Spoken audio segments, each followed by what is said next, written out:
Thank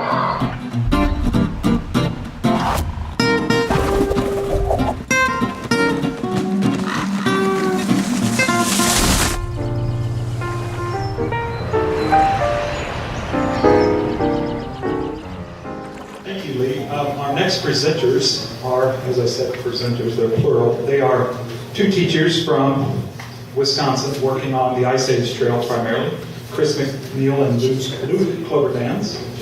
I got it? And one of their students, I presume. What is it? Nate Jolick? Jolick. Good job. Thank you. Did everyone get a handout? If you didn't get one, there were some back there. But these handouts, we're not going to go through the one that you have. That one just has a little more details. Yes, we're teachers. This program that we run is called Summer Saunters. And this started last year.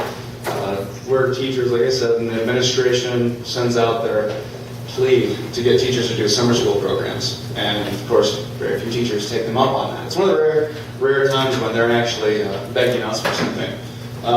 So we take advantage and do it. But last year, Chris and I were sitting around and we thought, all these summer school programs that are offered, that we're putting our students in, are a repetition of what has been done for 180 days already. And how many more times are we going to beat these kids' heads against the wall before we give them a different way of learning? And we have a lot of ideas about how that should be implemented and what that means. We're going to share those with you now. So, Summer Saunters, Ice Age Trail Experience. We had to justify this program because when we said we were going to be taking kids out on buses and leaving town and coming back at the end of the day for a week straight, we had to have some reasons why. One of the things that one of the things that we use when we write grants for this program, I should say it's all funded through, or it was funded through grants that changed this year, but is child obesity.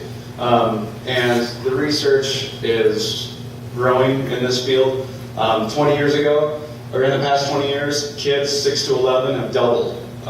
And the number of students who are considered obese has doubled. Teenagers triple. And it's not rocket science to figure out that a lot of those habits are established and they lead to overweight adults. And then, of course, hiking is one of those things that can help make people feel better. Chris. We also realized that with our ever-growing computer age and video games and all the activities that our students were involved with, they were missing the outdoors. And as it's been brought up, nature deficit disorder is relatively new, but we know that we have students that need to get out more. And so this was an opportunity to take them out and see what's just in their backyard, something that a computer can't do.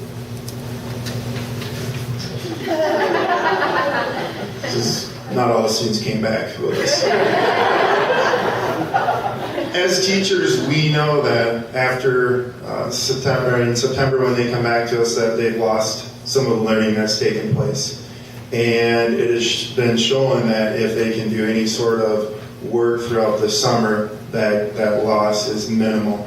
And so with Summer Saunters, we wanted to help them not lose so much of what they've learned the previous year. One thing I would add to that is that a lot of these summer school programs, like I mentioned, is that they come in to sit down, okay, you need reading, you're going to sit down, you're going to read this, and you're going to like it. And we had the approach of more experiential and saying, we're going to go for a hike, you need to do some reading, but here are a couple options for you, and then after that, it's yours. So you learn, you go, and you decide what it is that you're here for. We believe that it has to be fun. Kids learn best through exploring. The Ice Age Trail, which goes through our town, is a valuable learning tool. In the back of your packet, there are like 5 pages of standards, state standards. Every state has teaching standards, and we connected this program through state standards. That's a really great way to help teachers get the opportunity to go out. Because if I can go to my principal and say, look at all these standards I'm helping meet, then they say, oh, great. See you later. So the Ice Age Trail and all the trails that you're around help meet those standards. Fourth graders have to learn about glaciers. What better place on the Ice Age Trail to learn about glaciers? If it didn't work in the 180, it's not going to work here. We also felt that the students needed that sort of a cultural education of going out and having a task such as hiking a segment in entirety with a group of people and having that common bond, that challenge, those experiences they have together, reading a map together, reading hiking section descriptions together, and trying to figure it out. We did very little talking. We made the joke that we would send them out and we'd have pina coladas. But it was really them, the students, and their learning that was the key.